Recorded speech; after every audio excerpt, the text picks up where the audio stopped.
El frío era una criatura viviente dentro del viejo coche oxidado. Se enroscaba en los tobillos de Elena, le mordía la nuca y se asentaba en sus pulmones con cada respiración superficial.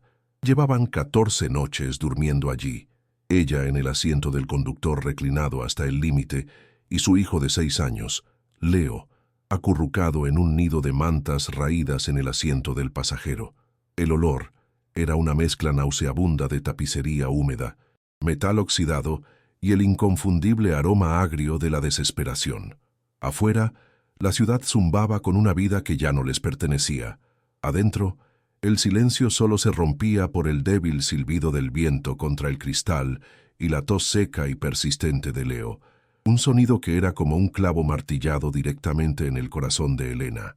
Un arrepentimiento helado recorrió su espina dorsal. Apretó la cartera gastada en su regazo, sintiendo el contorno de las pocas monedas y billetes que contenía. 47 euros. La cifra exacta resonaba en su mente, un epitafio para la vida que había perdido. El recuerdo del rostro de su marido, sonriendo mientras le prometía un futuro brillante. Era una tortura, un fantasma que se sentaba a su lado en la oscuridad asfixiante de su prisión de metal. Sintió que el corazón se le encogía, un nudo apretado de dolor y miedo que amenazaba con ahogarla por completo. El hambre era un dolor sordo y constante en su estómago, un calambre que la despertaba por la noche, pero el hambre de su hijo era una agonía diferente, una cuchilla afilada que le retorcía las entrañas. «Mamá, tengo hambre», susurró Leo esa mañana, con la voz ronca por la tos y el sueño. Las palabras la golpearon con la fuerza de un puñetazo. No quedaba nada. La última rebanada de pan de molde se había acabado hacía 2 días. La última botella de agua estaba vacía.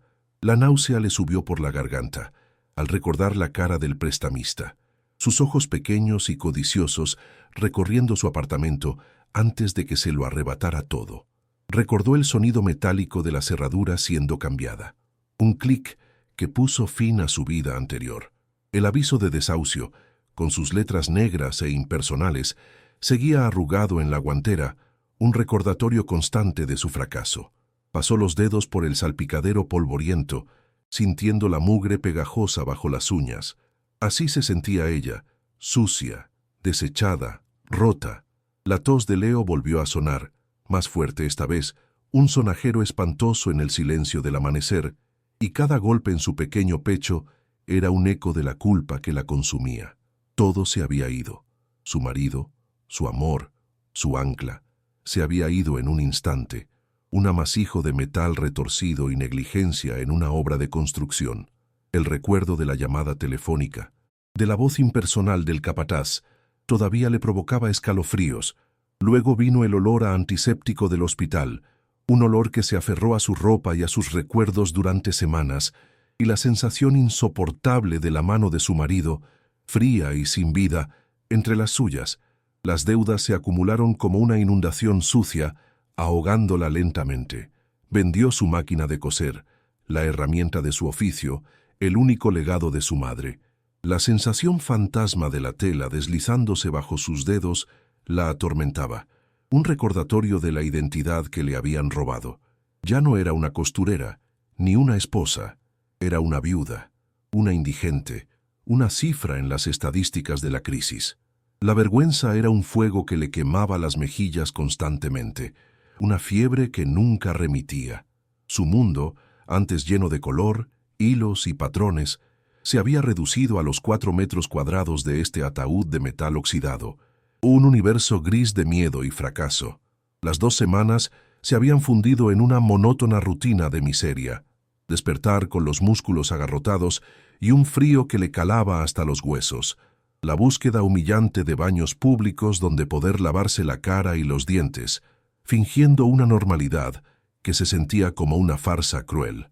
La forma en que la gente desviaba la mirada, el sutil pero inconfundible acto de borrarla de su realidad, la hacía sentir invisible, menos que humana. Lo peor era ver cómo la luz se apagaba en los ojos de Leo. El niño vibrante que perseguía palomas en el parque se había convertido en una sombra silenciosa, con los ojos demasiado grandes para su cara pálida. Su silencio era más ensordecedor que cualquier llanto. Elena intentaba jugar. «Somos exploradores de coches, cariño», le decía con una alegría forzada que le sabía a ceniza en la boca, pero Leo ya no creía en sus juegos. Contaba las monedas una y otra vez. 47 euros. No era dinero, era tiempo, tiempo que se agotaba. Cada decisión era una tortura. Comprar gasolina para mantener el calor del motor un rato más, o un cartón de leche y algo de pan para Leo. La balanza de la supervivencia, oscilando siempre sobre el abismo. Esa noche, la tos de Leo cambió. Se convirtió en un sonido húmedo, un estertor que resonaba en su pequeño pecho y hacía vibrar el propio aire del coche. Un miedo primario, frío y afilado como el hielo, atravesó la gruesa capa de agotamiento de Elena. Esto ya no era solo hambre o frío. La línea que separaba la desgracia de la tragedia se estaba volviendo peligrosamente delgada. A través del parabrisas, las luces de la ciudad se difuminaban en manchas borrosas por sus lágrimas silenciosas. Una gota se escapó y trazó un camino helado por su mejilla. El coche, su único refugio, de repente se sintió como una tumba, un espacio cerrado donde el aire se estaba acabando. Agarró el volante con los nudillos blancos, sintiendo el plástico duro y frío. No había a quién llamar, no había a dónde ir. Solo el silencio profundo, puntuado por la respiración dificultosa de su hijo. Si estuvieras en su lugar, con el último aliento de esperanza extinguiéndose, ¿qué harías? La historia de Elena no ha hecho más que empezar, y las decisiones que tome a continuación definirán su destino. Suscríbete para no perderte cómo se desvela este misterio.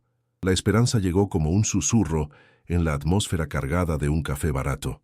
Elena había gastado 2 de sus últimos euros en un vaso de leche caliente para calmar la tos de Leo, sentada en una mesa pegajosa, mientras su hijo sorbía el líquido con pequeños y agradecidos ruidos. Fueron las voces de 2 ancianos en la mesa de al lado las que atravesaron la niebla de su desesperación. Hablaban de la finca Serrano, un lugar enorme, abandonado, atrapado en un limbo legal. Un eco de una leyenda local sobre cómo los dueños originales acogían a los necesitados. Elena se aferró a esas palabras como un náufrago a una tabla. El sonido de sus voces rasposas, el olor a café quemado y el calor del vaso en sus manos se fusionaron en un único momento de posibilidad, un destello de luz en su interminable noche. Su corazón latió un poco más rápido, una reacción que casi había olvidado. La conversación de los hombres no era para ella, pero en su mente se convirtió en una señal, una directiva del universo. La idea era una locura, una apuesta desesperada basada en el folclore de un café. Pero, ¿qué le quedaba? La alternativa era esperar a que el frío, el hambre o la enfermedad se llevaran lo único que le importaba. Una chispa de esperanza, diminuta pero feroz, se encendió en su pecho, combatiendo el frío que se había instalado en su alma.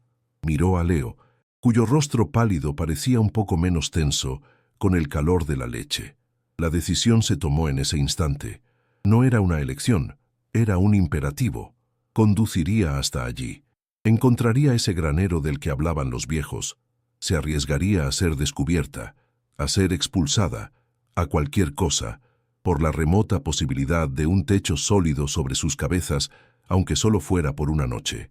El miedo seguía ahí, un nudo helado en su estómago, pero por primera vez en semanas estaba acompañado por una pizca de determinación. Sin nada que perder, lo arriesgaría todo por una leyenda susurrada entre tazas de café. El viaje fue un acto de fe y una tortura mecánica. Elena introdujo en el depósito una cantidad de gasolina que representaba la comida de varios días y sintió una punzada de náusea. El motor tosió y se quejó antes de cobrar vida. Su sonido irregular era un recordatorio constante de su precariedad. Dejaron atrás las calles familiares de su miseria, el paisaje urbano de hormigón gris y caras indiferentes, y se adentraron en carreteras secundarias que serpenteaban hacia la nada. Los edificios dieron paso a campos y luego a colinas áridas. El zumbido de la ciudad fue reemplazado por el silbido del viento y el traqueteo de su propio coche. Cada kilómetro recorrido era un kilómetro que no podrían desandar.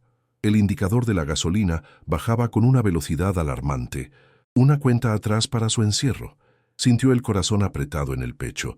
un músculo dolorido que latía al ritmo ansioso del motor moribundo. Leo dormitaba en el asiento de al lado, ajeno al peso de la decisión de su madre.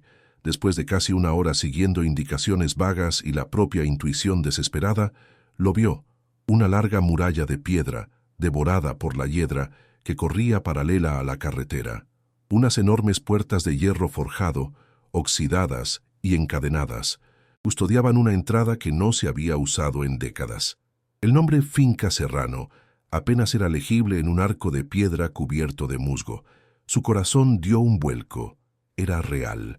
A unos 100 metros, parte de la muralla se había derrumbado, dejando un hueco lo suficientemente grande como para que pasara su coche. Era una invitación y una advertencia. Sintió un escalofrío recorrer su espina dorsal mientras apagaba las luces y giraba el volante, metiendo el coche por la brecha. El sonido de las ramas arañando el metal fue como un grito. Ya no había vuelta atrás. Estaban dentro. La sensación de ser una intrusa, una profanadora de tumbas, era abrumadora, pero la imagen del rostro febril de Leo la empujó hacia adelante. El camino de entrada era una cicatriz de barro y maleza que ascendía por una suave colina. Las ramas de los árboles, crecidas sin control, formaban un túnel oscuro sobre ellos, arañando el techo y las ventanillas del coche con dedos esqueléticos. El vehículo se quejaba. Sus neumáticos patinaban en el lodo mientras Elena luchaba con el volante, su cuerpo entero tenso por el esfuerzo y el miedo. El aire dentro del coche se había vuelto denso, cargado con el olor a tierra húmeda y vegetación en descomposición. Era un olor a abandono profundo, a tiempo detenido. El aislamiento era absoluto, un silencio pesado que el motor del coche apenas se atrevía a perturbar. Miró a Leo, que dormía profundamente, con la boca ligeramente abierta, su respiración empañando el cristal. Una ola de amor protector y una profunda tristeza la invadió. Lo había arrastrado a este lugar olvidado por el mundo, a este limbo de decadencia y silencio, con la esperanza de salvarlo. Cuando el camino finalmente se niveló, la vio, la casa principal. Era una silueta monstruosa contra el cielo gris plomizo, un esqueleto de grandeza pasada. Las tejas habían desaparecido en grandes secciones, revelando las vigas del techo como las costillas de un cadáver. Las ventanas eran cuencas vacías y oscuras que parecían observarla con una vacía malevolencia. La elegante fachada de piedra estaba manchada de negro y verde por la humedad y el tiempo. La falsa esperanza que había albergado se cuajó en su garganta, convirtiéndose en un nudo de puro pavor. Esto no era un refugio, era una tumba, un monumento a la ruina. Nadie podría vivir aquí. Ni siquiera los fantasmas se sentirían cómodos. Por un momento, el pánico la paralizó. Quería dar marcha atrás, huir de la abrumadora presencia de aquella casa fantasma, pero el sonido de la tos seca de Leo desde el asiento del copiloto la ancló a la terrible realidad de su situación. Su mirada desesperada barrió el desolado paisaje, buscando cualquier otra cosa, cualquier alternativa a la casa principal. Y entonces lo vio, a un lado, parcialmente oculto por una arboleda de árboles muertos. El granero era grande, de madera oscura, y aunque claramente abandonado, no parecía tan amenazadoramente destruido como la mansión. Mantenía su forma. La leyenda de los viejos mencionaba las dependencias como refugio. Su mente se aferró a esa palabra. Quizás el granero era diferente. Quizás había sido construido para ser más robusto, más funcional.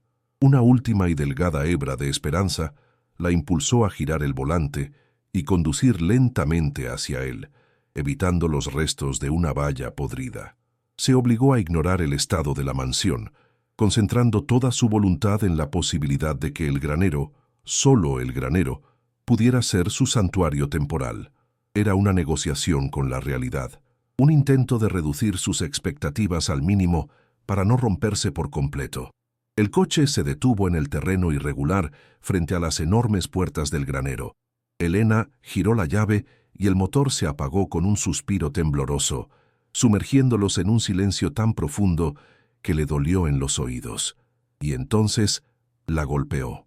El olor no era el aroma limpio de la tierra húmeda del bosque, sino una mezcla nauseabunda y penetrante.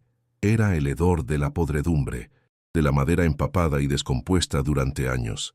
Era el olor acre del moho, tan espeso que casi podía saborearlo en la parte posterior de su garganta, y debajo de todo eso, el inconfundible olor a excrementos de animales, viejos y nuevos.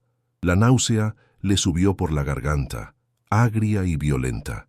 Sintió que el estómago se le revolvía, una reacción visceral a la promesa rota.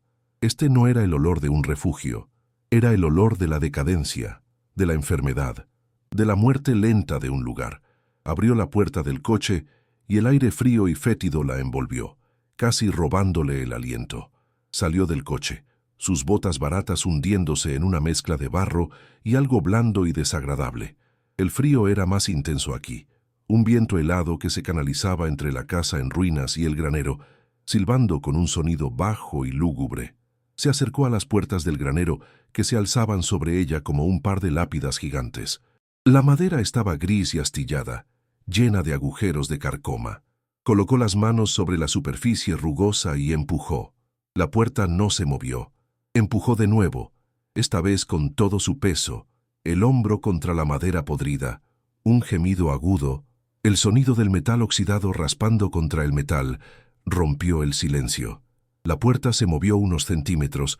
Con un último esfuerzo desesperado, consiguió abrir una brecha lo suficientemente grande como para deslizarse dentro. El interior era una oscuridad casi total, una negrura que parecía absorber la poca luz que había fuera. Y el olor era 10 veces peor. La escena que la recibió fue la de una desolación absoluta. El granero no era una estructura, era un esqueleto hueco.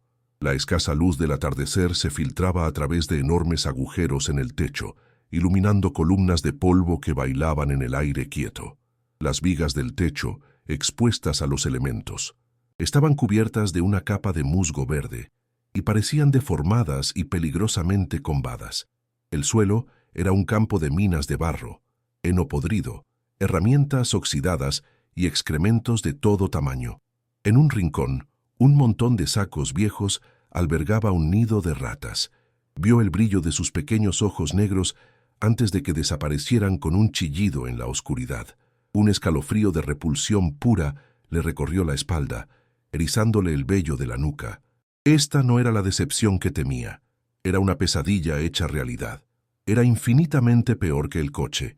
El coche era pequeño y claustrofóbico, pero era un espacio sellado, predecible. Esto era un caos abierto y peligroso. El viento era una entidad viva y malévola dentro del granero. Se colaba por las innumerables grietas de las paredes astilladas, aullando como un coro de almas perdidas. El sonido era constante y enloquecedor. Hacía que las planchas sueltas del techo vibraran y golpearan, que las vigas maestras crujieran y gimieran como un viejo barco en una tormenta. Cada ráfaga traía consigo el olor a lluvia y podredumbre, y un frío que parecía tener dientes, que le mordía la piel a través de su fina chaqueta. Elena se abrazó a sí misma, pero no había calor que encontrar. El frío no era solo físico, era existencial, era el frío de la soledad absoluta, del abandono total. Se sentía como la última persona en la tierra, parada en las ruinas del mundo. Este lugar no ofrecía refugio del viento, lo invitaba a entrar, lo amplificaba, lo convertía en la banda sonora de su fracaso. Sintió que sus propios huesos se enfriaban, contagiados por la muerte del lugar. El rostro dormido de Leo apareció en su mente, y esa imagen fue lo que finalmente la rompió. La idea de traer a su hijo enfermo a este basurero helado y peligroso era una monstruosidad. Era una traición a su deber más básico como madre. La desesperación, que creía haber conocido en su forma más pura en el coche, le mostró una nueva y más profunda oscuridad. Era un abismo sin fondo. La falsa esperanza no solo se había desvanecido, se había invertido, convirtiéndose en un veneno que ahora corría por sus venas. Las lágrimas, calientes y furiosas, finalmente brotaron. No eran lágrimas de tristeza, sino de una rabia impotente, rabia contra su marido por morir, contra el prestamista por su crueldad, contra el mundo por su indiferencia y, sobre todo, contra ella misma por ser tan estúpidamente crédula. por haber arrastrado a su hijo a este infierno con la promesa de un cielo que nunca existió. Se apoyó contra la pared podrida y sollozó, sus lamentos absorbidos por el aullido del viento. Salió del granero, tropezando en la oscuridad, y caminó de vuelta al coche. La ira todavía hervía dentro de ella, una energía febril que necesitaba una salida. Cerró de un portazo la puerta del conductor. El sonido metálico fue una explosión violenta en la quietud de la finca, un acto de vandalismo contra el silencio opresivo. El eco pareció tardar una eternidad en desvanecerse, y por un momento solo se escuchó el latido de su propio corazón en sus oídos. Apoyó la frente contra el frío cristal de la ventanilla, sintiendo la vibración del impacto en sus huesos. No había a dónde ir. La aguja de la gasolina estaba firmemente en el cero. Estaban atrapados aquí, en este cementerio de sueños, por su propia y estúpida decisión. Este no era un refugio temporal, era una trampa, una jaula mucho más grande y aterradora que la de su pequeño coche oxidado. La soledad del lugar la envolvió como una mortaja. Estaban completamente solos. La fiebre de la ira se disipó, dejando tras de sí solo el residuo helado de la resignación. Tenía que hacerlo funcionar, al menos por esa noche. Respiró hondo, el aire fétido llenando sus pulmones, y miró de nuevo el granero. Esta vez sus ojos no buscaban esperanza, sino supervivencia. Lo escaneó con la mirada práctica y sin emociones de un animal acorralado que busca un rincón para pasar la noche. Había una sección en la parte trasera, lejos de la puerta principal, donde el techo parecía menos dañado. Un área donde el suelo estaba un poco más seco, protegido por una división interna medio derrumbada que antes podría haber sido un establo. La idea de dormir bajo ese techo inestable, escuchando los crujidos que anunciaban un posible colapso, le helaba la sangre. El miedo de que la estructura pudiera derrumbarse sobre ellos mientras dormían era una posibilidad muy real, una nueva y horrible ansiedad que se añadía a la pila de su miseria. Con los músculos agarrotados y el alma vacía, abrió la puerta trasera del coche. Leo seguía durmiendo, un bulto cálido y confiado en el frío asiento. Lo levantó con cuidado, su pequeño cuerpo pesado y familiar en sus brazos. El contraste entre el calor vivo de su hijo y la atmósfera mortal del granero fue una puñalada en el corazón. Entró de nuevo en la oscuridad apestosa, moviéndose con cuidado hacia el rincón que había elegido. Extendió sus propias mantas sobre el suelo de tierra compacta, creando una barrera patéticamente delgada contra la humedad y el frío. Acostó a Leo, arropándolo con el abrigo de él y el suyo propio, hasta que solo su carita pálida quedó expuesta. Se sentó a su lado en el suelo helado, la espalda contra la pared astillada, y escuchó. Escuchó el gemido de la madera, el aullido del viento y la respiración regular de su hijo. En ese momento, sintió un aislamiento tan absoluto que era como si el universo se hubiera olvidado de que existían. Había fracasado. La primera mañana en el granero fue una resurrección helada. El frío había sido un compañero de cama implacable, infiltrándose en las delgadas mantas y dejando sus músculos como nudos de piedra. Elena se despertó no por la luz, sino por un silencio antinatural. El viento, por un momento, había cesado su lamento. Con el corazón pesado por la resignación, se preparó para enfrentar otro día de fracaso. Fue entonces cuando la vio. Justo dentro de la rendija de la puerta que habían forzado, había una pequeña cesta de mimbre. No estaba allí cuando llegaron. El corazón le dio un vuelco violento, un tambor de pánico contra sus costillas. Su primer instinto fue de terror puro. Era una trampa. Alguien sabía que estaban allí. Miró a Leo, que aún dormía, su pequeño pecho subiendo y bajando rítmicamente. La visión de su hijo y el recuerdo de su tos lucharon contra su miedo. El olor que emanaba de la cesta era una tortura y una tentación. El aroma celestial del pan recién horneado, una fragancia que no pertenecía a este mundo de podredumbre y desesperación. El aroma era un arma. Desarmó sus defensas y atacó directamente su necesidad más primaria. Se arrastró por el suelo helado, moviéndose como un animal cauteloso, con cada sentido en alerta máxima. El olor a pan caliente, a leche fresca y a tierra limpia de verduras recién arrancadas, era tan ajeno al hedor apodrido del granero que parecía una alucinación, Su estómago se contrajo con un dolor agudo, un calambre de hambre que era casi insoportable. Una parte de ella gritaba que corriera, que despertara a Leo y huyera, pero ¿huir a dónde? No tenían gasolina, ni comida, ni esperanza. La otra parte, la madre desesperada, veía en esa cesta la supervivencia de su hijo. Vio la posibilidad de una mañana sin el susurro de «Mamá, tengo hambre». El conflicto la paralizó, sus manos temblando mientras flotaban sobre el borde de la cesta. La náusea del miedo se mezcló con la saliva de la anticipación. La decisión que tomó en ese segundo se sintió como un salto al vacío, un pacto con lo desconocido que estaba a punto de cambiarlo todo. Con un movimiento rápido y culpable, como si estuviera robando, agarró la cesta y se retiró a la oscuridad de su rincón. Su corazón latía tan fuerte que temía que despertara a Leo. Desenvolvió el paño limpio que cubría el contenido. Dentro había una pequeña botella de vidrio con leche, todavía ligeramente tibia al tacto, un pan rústico, con la corteza crujiente, un puñado de huevos marrones y unas cuantas zanahorias con la tierra aún pegada a sus raíces. Era un festín, era un milagro, era aterrador. No había ninguna nota, ninguna explicación, solo la comida. Mientras partía un trozo de pan y lo sumergía en la leche para su hijo, las lágrimas corrían silenciosamente por sus mejillas. No eran lágrimas de gratitud, sino de una confusión y un miedo abrumadores. ¿Quién haría esto? ¿Y por qué?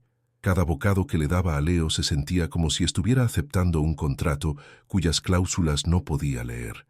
Comió poco, guardando la mayor parte, su propio hambre eclipsada por la ansiedad que ahora la devoraba por dentro. El milagro se repitió. Cada mañana, al alba, la cesta estaba allí. El ritual se convirtió en el nuevo y extraño pulso de sus vidas. Elena se despertaba antes del amanecer, conteniendo la respiración, escuchando. A veces creía oír un sonido, el crujido de una ramita o el susurro de unos pasos que se alejaban, pero nunca veía a nadie. Era como si un fantasma benévolo los estuviera cuidando. La paranoia luchaba con la necesidad. Pasaba las horas de luz observando los alrededores desde las grietas de la pared del granero, escudriñando el bosque, la casa en ruinas, buscando cualquier señal de vida. No vio nada. El aislamiento seguía siendo absoluto, lo que hacía que el acto de caridad fuera aún más desconcertante y siniestro. Sentía que estaban siendo observados, juzgados, y no sabía si su benefactor invisible era un ángel guardián o un carcelero que los engordaba para un propósito desconocido. El miedo constante era un zumbido bajo y eléctrico bajo su piel, una corriente que nunca se apagaba, incluso mientras veía a su hijo recuperar el color. La comida tuvo un efecto transformador en Leo. Después de 3 días, su tos persistente comenzó a remitir, reemplazada por la energía contenida de un niño de 6 años. El blanco enfermizo de su piel dio paso a un rubor saludable. La luz volvió a sus ojos. Ya no era una sombra silenciosa acurrucada en una manta, sino un niño que necesitaba moverse, explorar. Para él, el granero no era una tumba podrida, sino un gigantesco y misterioso patio de recreo. Perseguía ratones, recolectaba plumas de pájaros y construía pequeñas fortalezas con trozos de madera podrida. Su risa, cuando resonaba en el vasto espacio vacío, era un sonido tan hermoso y discordante que a Elena le dolía el corazón. Para Leo, el benefactor anónimo no era una fuente de miedo, sino una figura mágica. «Es el ángel de la comida», le dijo un día, con la boca llena de pan. La inocencia de su explicación era a la vez un consuelo y una cuchillada. Ella vivía en una historia de terror. Él vivía en un cuento de hadas, y ella haría cualquier cosa para proteger esa ilusión. Fue durante la tarde del 5.º día. El sol de la tarde se filtraba a través de los agujeros del techo, creando lanzas de luz dorada que atravesaban el polvo danzante. Elena estaba sentada contra la pared, intentando remendar un agujero en los pantalones de Leo con un trozo de alambre, cuando escuchó a su hijo gritar de emoción. «Lo tengo, casi lo tengo». Estaba en la parte trasera del granero, en un área que habían evitado porque el suelo parecía particularmente irregular. Lo vio agachado, con el cuerpo tenso de concentración, persiguiendo algo que se movía rápidamente cerca del muro de piedra. Era una pequeña lagartija verde, un destello de vida vibrante en medio de la decadencia. El reptil se escabulló bajo una de las anchas tablas del suelo. Leo, frustrado, golpeó la tabla con su pequeña mano. En lugar del sonido sordo y sólido de la madera vieja, hubo un ligero eco hueco, un toc que fue sutilmente diferente al resto del suelo. Elena sintió un pinchazo de curiosidad, una pequeña desviación en el radar de su ansiedad constante. Leo no se rindió. Empezó a hurgar en el borde de la tabla con los dedos. «Se metió aquí, mamá. El ángel de la comida debe vivir debajo del suelo». Elena se levantó, con la intención de decirle que tuviera cuidado, que dejara de jugar allí. Pero mientras se acercaba, notó algo extraño. La mayoría de las tablas del suelo estaban hinchadas por la humedad, grises y astilladas. Pero esta, la que Leo estaba tratando de mover, parecía diferente. Sus bordes estaban más definidos, más limpios. No tenía la misma capa de moho verdoso que cubría a sus vecinas. Era casi como si hubiera sido movida recientemente, y muchas veces. Un escalofrío que no tenía nada que ver con el frío recorrió su espina dorsal. Se arrodilló junto a su hijo, su corazón comenzando a latir un poco más rápido.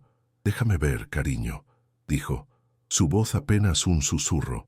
La curiosidad, una emoción que creía muerta, se encendió dentro de ella, pequeña y brillante como una brasa en la oscuridad, ahuyentando momentáneamente al miedo. Juntos, metieron los dedos en la grieta del borde de la tabla. Era sorprendentemente fácil de levantar. Con un suave gemido de la madera, la tabla se soltó de su lugar, revelando no la tierra húmeda y apestosa que esperaba, sino un rectángulo de oscuridad perfecta, un agujero. Debajo de la tabla había un pequeño hueco, de no más de 1 metro de profundidad. No estaba húmedo. De hecho, el aire que subía de él era seco y olía a polvo antiguo y a papel, un olor a biblioteca olvidada. Leo se asomó, sus ojos muy abiertos de asombro. «Es su casa, lo sabía». Elena lo apartó suavemente, su mente corriendo a una velocidad vertiginosa. Esto no era natural. Alguien había cavado este agujero, alguien lo había mantenido seco y protegido. El benefactor, el ángel de la comida de Leo. ¿Era este el lugar desde donde emergía su salvador secreto? Oh, una idea más oscura y fría se deslizó en su mente. ¿Era este el lugar donde escondía sus secretos? La dualidad de su situación nunca había sido tan clara. Cada acto de bondad estaba envuelto en una capa de misterio ominoso. Con el corazón martilleándole contra las costillas, Elena se tumbó en el suelo sucio y metió el brazo en el agujero. El aire en el interior era notablemente más cálido que el del granero. Su mano tanteó en la oscuridad, sus dedos rozando primero la tierra seca y compacta de las paredes. Luego, más adentro, tocaron algo. Era frío, liso, metálico. Un jadeo escapó de sus labios. Sus dedos exploraron la forma. Era una caja rectangular y pesada. La agarró por un borde y tiró. Apenas se movió. Estaba encajada o era increíblemente pesada. «Ayúdame, Leo», susurró, la urgencia haciendo que su voz sonara tensa. El niño, emocionado por ser parte del descubrimiento, se acostó a su lado y metió también sus pequeños brazos en el hueco. Con un esfuerzo combinado, un coro de gruñidos y el sonido del metal raspando contra la tierra, lograron arrastrar el objeto fuera del agujero y sacarlo a la luz moteada del granero. Era una caja fuerte, una vieja caja fuerte de metal, sin adornos, del tamaño de una maleta pequeña, cubierta de polvo pero sin óxido. La caja se asentó en el suelo del granero con un ruido sordo y definitivo. Era real, sólida, un objeto tangible que contenía respuestas. Elena y Leo la rodearon, respirando con dificultad por el esfuerzo. Era de un color verde oscuro, con los bordes reforzados con flejes de hierro. En el frente, una pesada cerradura de latón deslucido guardaba su contenido. No había ninguna llave a la vista. Elena la sacudió. El contenido dentro se movió con un ruido sordo y pesado. No el tintineo de monedas o joyas, sino el sonido de algo denso y compacto. El misterio de la comida, el benefactor anónimo, todo palidecía en comparación con la pregunta abrumadora que ahora llenaba el aire del granero. ¿Qué había dentro? Leo, En su inocencia, estaba convencido de que encontrarían el tesoro del ángel. Elena, sin embargo, sintió una oleada de premonición. Sentía que lo que fuera que contuviera esa caja no era un simple tesoro, era algo mucho más importante y potencialmente mucho más peligroso. La caja no era una promesa de riqueza, sino una amenaza. La cerradura se convirtió en su único foco. La necesidad de abrirla era una fiebre, una obsesión que consumía todos los demás pensamientos. Leo, sintiendo la intensidad de su madre, se sentó en silencio, observándola con sus grandes ojos curiosos. Elena buscó frenéticamente por el granero, sus ojos escaneando los escombros en busca de una herramienta. Encontró una vieja barra de hierro, oxidada y pesada, probablemente parte de un antiguo establo. La sensación del metal frío y áspero en sus manos se sentía bien, un contrapeso a la ansiedad que la hacía temblar. Regresó a la caja y, con un gruñido, introdujo el extremo aplanado de la barra en el pequeño espacio entre la tapa y el cuerpo de la caja, justo al lado de la cerradura. Hizo palanca. El metal apenas se movió. Volvió a intentarlo, poniendo todo el peso de su cuerpo en la barra. Un gemido metálico, agudo y doloroso, rompió el silencio. El sonido del metal resistiendo, protestando. El sudor le perlaba la frente y sintió un músculo de su espalda contraerse por el esfuerzo. No se rindió. Impulsada por una fuerza que no sabía que poseía, una mezcla de desesperación y una furiosa curiosidad, se reajustó y volvió a hacer palanca. Esta vez, apuntó directamente a la bisagra de la cerradura. La barra de hierro se dobló ligeramente bajo la tensión. Los nudillos de Elena estaban blancos, sus dientes apretados con tanta fuerza que le dolía la mandíbula. El granero entero pareció contener la respiración, y entonces, con un chasquido explosivo que sonó como un disparo, el mecanismo de la cerradura se partió. El sonido resonó en el espacio cavernoso, haciendo que un pájaro asustado saliera volando de las vigas. Elena cayó hacia atrás, la barra de hierro cayendo a su lado con un estrépito.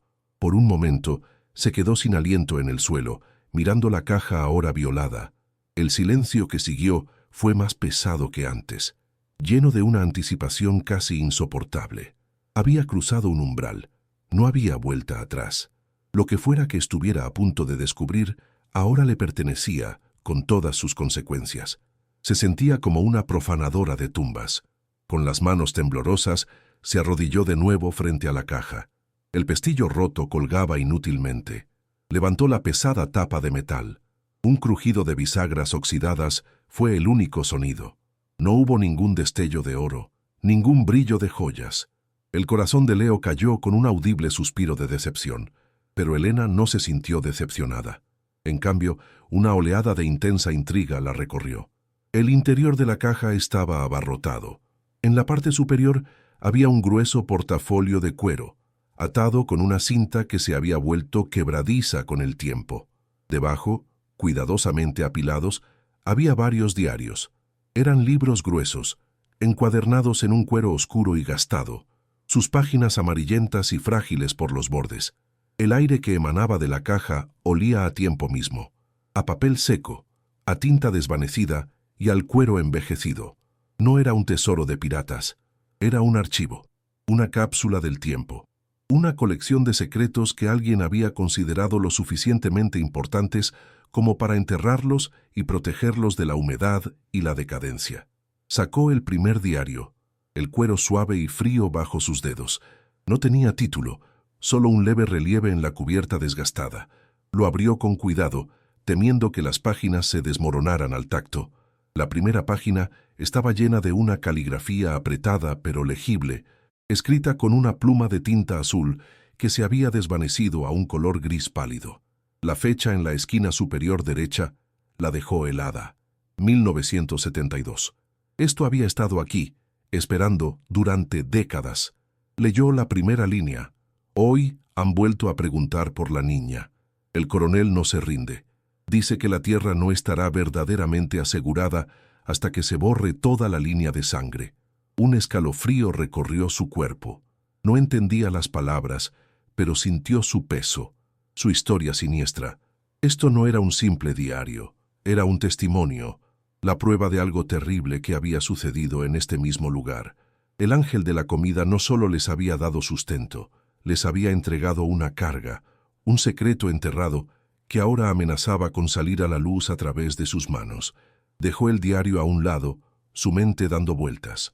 Luego, sus ojos se posaron en el grueso portafolio. Desató la cinta quebradiza, que se partió en sus manos con un susurro seco. Dentro había una pila de documentos oficiales, amarillentos y doblados. Los desdobló sobre el suelo del granero.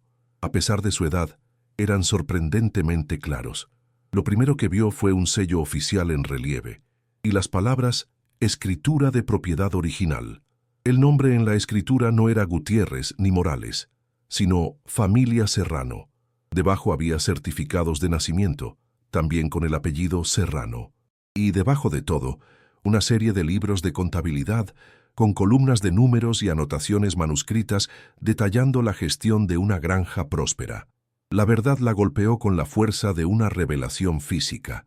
Estos eran los papeles reales, los documentos que probaban quiénes eran los verdaderos dueños de esta tierra, y alguien los había escondido junto con los diarios que contaban la historia de por qué necesitaban ser escondidos.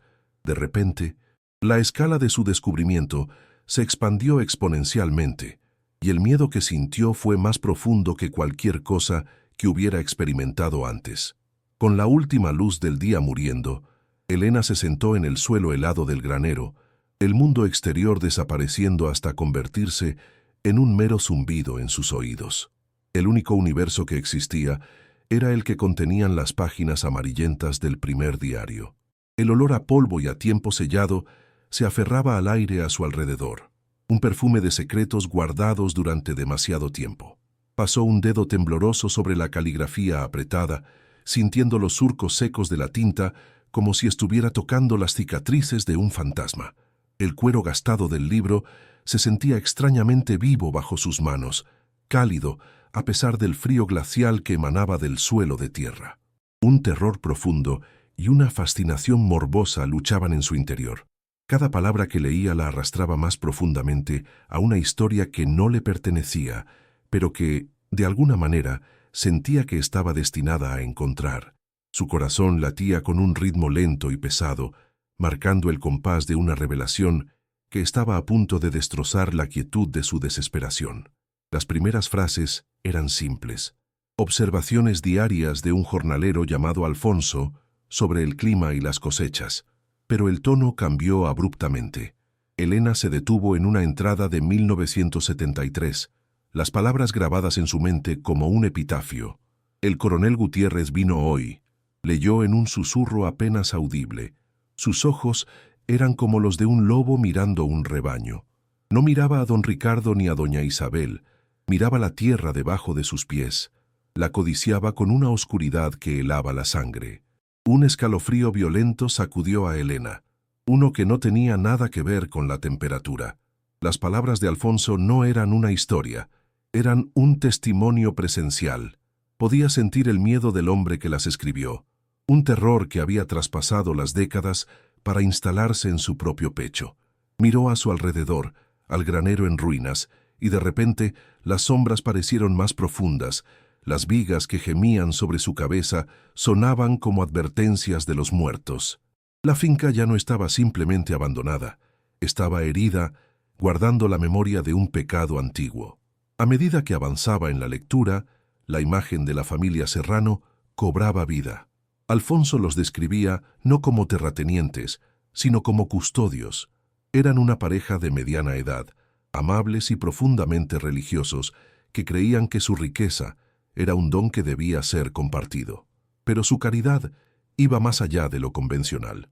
Durante los años más oscuros de la dictadura, la finca Serrano se había convertido en un refugio secreto, una parada en una red clandestina para disidentes políticos, artistas e intelectuales que huían del régimen. Alfonso describía las noches de tensión, el sonido de coches llegando en la oscuridad, las caras asustadas de extraños a quienes se les daba una cama caliente y un plato de comida sin hacer preguntas. Elena sintió una punzada de conexión. Ella también era una necesitada a la que se le había dado refugio, aunque fuera por un benefactor invisible. La bondad de los Serrano resonaba con su propia situación, creando un puente de empatía a través del abismo del tiempo. El villano de la historia de Alfonso, el coronel Gutiérrez, se materializó en las páginas como la encarnación de la brutalidad. Era un hombre con conexiones directas con el aparato militar del régimen, un depredador que usaba su uniforme como un escudo para su codicia. Alfonso lo describía como un hombre sin alma, con una sonrisa que nunca llegaba a sus ojos fríos y calculadores. Su deseo por la finca Serrano era una obsesión patológica. Veía la tierra no por su belleza o fertilidad, sino como un símbolo de poder, una posesión que creía que le correspondía por derecho de conquista. Él representa la Nueva España, escribió Alfonso una noche, con una caligrafía temblorosa. Una España construida sobre los huesos y las lágrimas de los hombres buenos. Que Dios nos perdone. Elena cerró el diario por un momento. El corazón le martilleaba en el pecho. La historia abstracta de los libros de texto cobraba una vida monstruosa y personal en la quietud de aquel granero. El clímax de la tragedia estaba narrado en una serie de entradas febriles y casi ilegibles. El coronel, incapaz de comprar la tierra, fabricó un crimen. Usando documentos falsificados e informantes pagados, acusó a los Serrano de conspirar activamente contra el Estado. La acusación fue suficiente. Alfonso lo describió con una simplicidad aterradora. Vinieron por ellos en medio de la noche. 3 coches negros, sin matrículas, hombres sin rostro. No hubo juicio, no hubo preguntas. Se los llevaron y la noche se los tragó. Elena sintió que la náusea le subía por la garganta. La frase «hacer desaparecer» dejó de ser una expresión para convertirse en una imagen vívida y aterradora. Miró a Leo, que dormía plácidamente, ajeno a la historia de terror que su madre estaba desenterrando. Un instinto protector, feroz y animal, se apoderó de ella. La historia que leía no era sobre el pasado, era una advertencia sobre el tipo de maldad que nunca muere del todo. Las últimas páginas del diario de Alfonso estaban llenas de una culpa aplastante y una determinación sombría. Él, un simple jornalero, había sido testigo del mal y había sobrevivido. Esa supervivencia se convirtió en su carga. En secreto, había reunido los verdaderos documentos de la propiedad que los Serrano le habían confiado, junto con sus propios diarios, como prueba irrefutable del crimen. Pero había una pieza más en el rompecabezas, una que hizo que el corazón de Elena se detuviera. Los Serrano tenían una hija, una niña pequeña de apenas 4 años. La noche de la desaparición, la doncella la había sacado clandestinamente de la finca, iniciando un viaje desesperado para sacarla del país. Escondo esta verdad bajo el suelo del granero, el último lugar que ellos llamarían hogar, concluía Alfonso. Rezo para que unas manos justas y valientes la encuentren algún día y le devuelvan a esa niña lo que es suyo. Elena miró la caja de metal. Se dio cuenta de que ella era esas manos. La carga ya no era de Alfonso. Ahora era suya.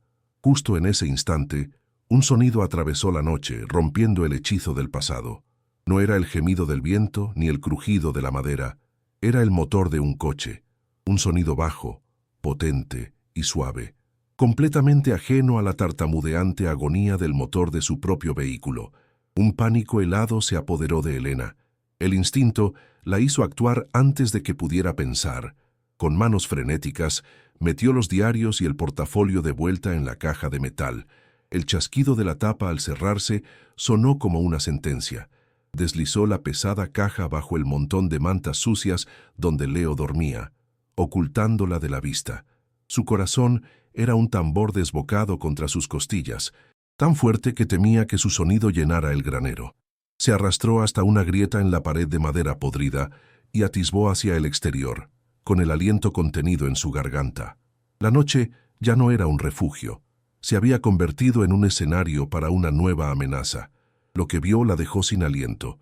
Un sedán negro y reluciente, tan pulcro que parecía absorber la luz de la luna, avanzaba lentamente por el camino de barro.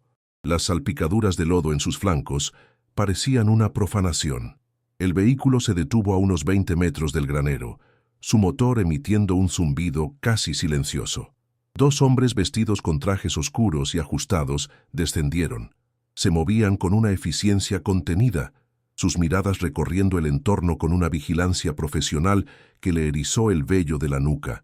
No eran granjeros ni curiosos, eran guardias. Entonces, la puerta trasera se abrió y una figura emergió con una calma imponente. Era un hombre de unos 60 años, alto, con el pelo plateado peinado hacia atrás. Llevaba un abrigo caro que caía perfectamente sobre sus hombros. Se movía no como un visitante, sino como el dueño de todo lo que veía. Elena sintió que el aire se escapaba de sus pulmones. No necesitaba que nadie se lo dijera. Era él. El hombre se quedó quieto por un momento, un monarca inspeccionando sus ruinas. Su perfil, recortado contra los faros de su propio coche, era afilado y aristocrático. Llevaba unos zapatos de cuero tan pulidos que reflejaban la pálida luz de la luna y parecían inmunes al barro sobre el que caminaba con confianza. Pero fueron sus ojos los que congelaron la sangre de Elena. Incluso a esa distancia, a través de la estrecha grieta, pudo sentir su intensidad. Eran ojos fríos, grises como el acero, que no observaban, sino que evaluaban, calculaban, tasaban. No había ni rastro de nostalgia o tristeza en su mirada hacia la finca en ruinas, solo la fría apreciación de un desarrollador inmobiliario midiendo el valor de un solar. En ese instante, Elena lo supo con una certeza que le revolvió el estómago. Vio el fantasma del coronel en la altivez de su postura, en la crueldad latente de la línea de su boca. Era el hijo, el heredero del crimen. Los hombres se dirigieron directamente hacia el granero. El corazón de Elena amenazó con salirse de su pecho. Se apartó de la grieta, retrocediendo hacia la oscuridad más profunda de su rincón. Se acurrucó junto a Leo, cubriéndolo parcialmente con su propio cuerpo, intentando hacerse a sí misma y a su hijo invisibles, parte de la podredumbre y las sombras.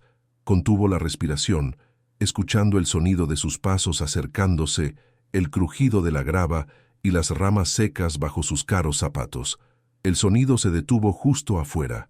Hubo un momento de silencio absoluto, tan tenso que era físicamente doloroso. Luego, un gemido agudo y prolongado resonó cuando empujaron la pesada puerta del granero. La abertura fue inundada por la luz cegadora de los faros del coche, proyectando las siluetas de los 3 hombres en la pared del fondo. Parecían gigantes, monstruos de sombra llegados para reclamar su dominio oscuro. Elena apretó los dientes para no gritar. El hombre mayor, señor Morales, entró en el granero. El olor a humedad y podredumbre fue momentáneamente desplazado por la sutil y cara fragancia de su colonia. Un aroma tan fuera de lugar que resultaba obsceno. Sus zapatos crujían sobre el heno podrido y los escombros. Fingió una sorpresa perfecta. Su voz, suave y cultivada, resonando en el espacio cavernoso. «Dios mío, ¿hay alguien aquí? No teman, no teman». Hizo una pausa dramática, permitiendo que sus ojos se ajustaran a la oscuridad. Luego, la vio. Sus ojos se posaron en la figura acurrucada de Elena, y una máscara de compasión y preocupación se deslizó sobre sus facciones. Pobre mujer, y con un niño. ¡Qué espanto! Pero mientras su boca decía palabras de caridad, sus ojos no se detuvieron en ella. Estaban en constante movimiento, escaneando fríamente cada rincón, cada pila de escombros, cada sombra, deteniéndose por una fracción de segundo en el área del suelo que Elena había perturbado. Se acercó lentamente, sus pasos deliberados y sin prisa. No preguntó quién era ella, ni cómo había llegado allí, ni qué estaba haciendo en su propiedad. La ausencia de esas preguntas fue más aterradora que cualquier interrogatorio. Demostraba que ya sabía que estaban allí. Quizás incluso sabía del ángel de la comida. Morales se detuvo a un par de metros de distancia, su alta figura bloqueando la luz de la entrada. «Es peligroso aquí», dijo. Su tono era una mezcla de amonestación paternal y fría autoridad. De su bolsillo interior sacó una cartera de cuero y de ella un fajo de billetes. «Tome, unos cientos de euros. Váyase a un hotel, compre algo de comida caliente para el niño». Extendió el dinero hacia ella. «Pero deben irse. Esta noche. Esta propiedad es privada y no es segura para nadie». La oferta colgaba en el aire entre ellos. no como un acto de generosidad, sino como una transacción, un soborno para comprar su silencio y su ausencia. Elena se quedó paralizada, su mano protectora sobre el hombro de Leo, que comenzaba a removerse bajo las mantas. Su mirada se movió del dinero en la mano del hombre a sus ojos de hielo, y de vuelta al dinero. Pudo sentir la presencia de la caja de metal bajo las mantas, a escasos centímetros de los pulcros zapatos de Morales. Era como si la caja emitiera un calor, una vibración que solo ella podía sentir. Comprendió en ese instante que este encuentro no era una coincidencia. Era una prueba, una maniobra de apertura en un juego que ella no sabía que estaba jugando. Él sospechaba que la intrusa en su granero podría haber tropezado con algo más que un simple refugio. Su ofrecimiento no era para ayudarla a salir de la pobreza, era para sacarla del tablero antes de que descubriera las reglas, o peor aún, que ya las hubiera descubierto. El fajo de billetes en su mano era el precio de su ignorancia. La máscara de amabilidad de Morales comenzó a agrietarse en los bordes. Su sonrisa no llegó a sus ojos, que se estrecharon mientras recorrían el granero una última vez. Su mirada era como la de un cirujano, fría, precisa y buscando una anomalía, una enfermedad que extirpar. Se posó de nuevo en Elena y por un instante la falsa compasión se evaporó, revelando la depredadora impaciencia que había debajo. Su voz bajó a un susurro casi íntimo, un secreto venenoso compartido en la oscuridad. «Esta tierra tiene una larga y complicada historia», dijo, inclinándose ligeramente hacia ella. «Es un lugar hermoso, pero temperamental. A los intrusos que se quedan más tiempo del debido». Hizo una pausa, dejando que el peso de sus siguientes palabras se asentara. «A menudo les ocurren accidentes». La palabra «accidentes» fue pronunciada con una claridad helada, despojada de toda casualidad. Era una promesa, una amenaza envuelta en una fina capa de plausible negación. Se enderezó, su rostro de nuevo una máscara impasible. Sin esperar una respuesta, se dio la vuelta y salió del granero con la misma calma autoritaria con la que había entrado. Sus dos secuaces, que habían permanecido como estatuas silenciosas en la entrada, se hicieron a un lado para dejarlo pasar, y luego lo siguieron. El sonido de las puertas del coche cerrándose fue violento en la quietud, seguido por el rugido del motor cobrando vida. Los faros se apagaron, sumergiendo de nuevo el granero en una oscuridad casi total mientras el coche se alejaba. Elena se quedó temblando en el suelo, el dinero todavía en su mano temblorosa, ahora sintiéndose sucio y pesado. La amenaza velada resonaba en el aire fétido, mucho más real y tangible que las ruinas que la rodeaban. Sabía la verdad, y ahora el monstruo de esa verdad sabía que ella existía. ¿Qué harías tú en su lugar? ¿Cogerías el dinero y huirías, salvando a tu hijo de un peligro inmediato, pero dejando que un crimen atroz permaneciera enterrado? ¿O te arriesgarías a desatar la furia de un hombre poderoso para luchar por una justicia que podría costarles la vida? El terror era una jaula de hielo que se cerró alrededor del corazón de Elena. El sonido del coche de Morales, desvaneciéndose en la noche, no trajo alivio, sino la certeza de un peligro inminente y concreto. La amenaza ya no era un fantasma del pasado leído en un diario, tenía un rostro, un nombre y la fría promesa de accidentes. Se quedó inmóvil, arrodillada en el suelo sucio, el fajo de billetes aún en su mano. La textura del papel, antes un símbolo de salvación, ahora se sentía sucia, contaminada, el precio de su vida y la de su hijo. Un temblor incontrolable comenzó en sus manos y se extendió por todo su cuerpo, una reacción visceral al veneno que acababa de serle administrado. Miró a Leo, que dormía ajeno a todo, y sintió una oleada de náusea. Lo había metido en la guarida de un lobo, y el lobo ahora sabía que estaban allí. Tenía que sacarlo. Pero, ¿cómo? ¿A dónde? El coche era una tumba de metal sin gasolina, y la noche, una extensión infinita de la propiedad del monstruo. La trampa se había cerrado. El dinero cayó de sus dedos, esparciéndose como hojas muertas sobre el suelo inmundo del granero. No significaba nada. Era un insulto, un señuelo. La verdadera moneda de cambio era la caja de metal que sentía como un carbón ardiente bajo las mantas. Contenía la verdad, y esa verdad era su sentencia de muerte. El pánico era un sabor metálico en su boca. Se levantó, sus movimientos espasmódicos y torpes, y comenzó a caminar de un lado a otro en la oscuridad, un animal enjaulado buscando una salida inexistente. Su mente era un torbellino de imágenes, el rostro sonriente de su marido, la tos de Leo en el coche, los ojos de acero de Morales, la caligrafía de Alfonso. Todo se arremolinaba en un caos de miedo y desesperación. Se detuvo y presionó las palmas de las manos contra sus sienes, tratando de forzar una pizca de claridad. No podía quedarse. Esperar el amanecer era esperar al verdugo. La amenaza de Morales no era una advertencia para el futuro. Era una cuenta atrás que ya había comenzado. Un pensamiento se abrió paso a través de la niebla de su pánico. La comida, la cesta, el ángel de la comida de Leo, su benefactor invisible. Esa persona, quienquiera que fuese, conocía la finca. Conocía los secretos del lugar, quizás incluso mejor que Morales.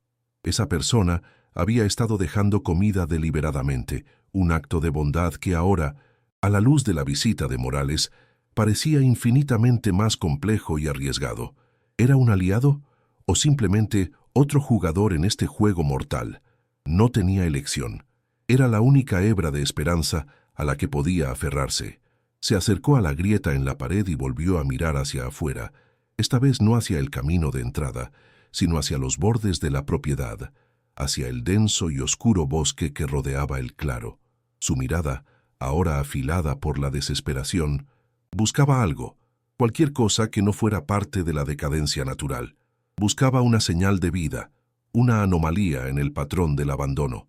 Y entonces la vio. No era mucho, apenas una sugerencia en la penumbra, un sendero, un rastro casi imperceptible que se desviaba del camino principal y se adentraba en la línea de árboles, en dirección opuesta a la casa principal. No era un camino de ciervos, era demasiado recto. Era un sendero hecho por pies humanos, un camino transitado con regularidad. La hierba estaba ligeramente más aplastada. Una rama baja estaba rota de una manera que no era natural. Era el camino del benefactor. Tenía que serlo.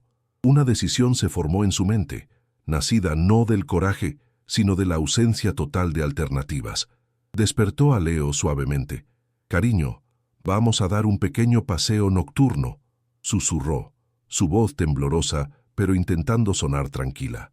No se atrevía a llevarse la caja, no todavía. Primero tenía que saber a dónde conducía ese camino, si era hacia la salvación o hacia una trampa aún más profunda. Dejó a Leo medio dormido en un rincón más oscuro y salió sola a la noche. El aire frío de la noche fue un shock, pero aclaró su mente.